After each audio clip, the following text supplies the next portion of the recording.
Story begins with a coffee cup just like this in Sisters Coffee Company in Sisters, Oregon.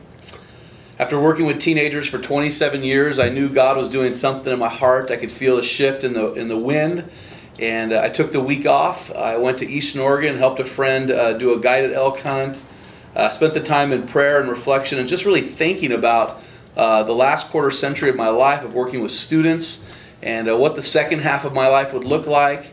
And I just wandered in thought and in prayer and wondering about what God would have for me.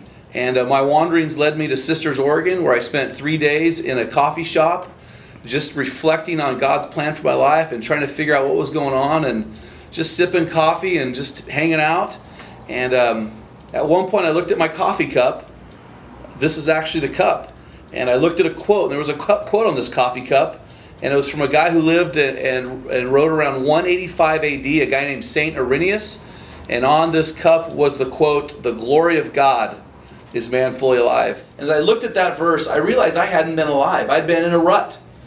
And I needed to dig myself out. So as I pondered this quote and I reflected on my life, I began to ask myself a series of questions. What am I passionate about? At what point do I see God really using me? What wrecks my heart? What breaks me? What really frustrates me? Every answer to those questions had to do with speaking to, ministering to, or considering men and the state of manhood in America. And I sat in that coffee shop, and in a moment of clarity, I realized that God had changed my heart. My heart had shifted to help restore a man's lost identity. Something had been stolen from men along the way, and I don't know what it is, but men are lost. They don't know who they are.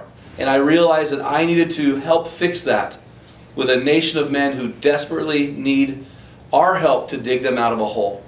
So I went back home. I told my wife about what we were doing, what was going on, and we decided to launch the Great Hunt for God with a mission of restoring a man's lost identity.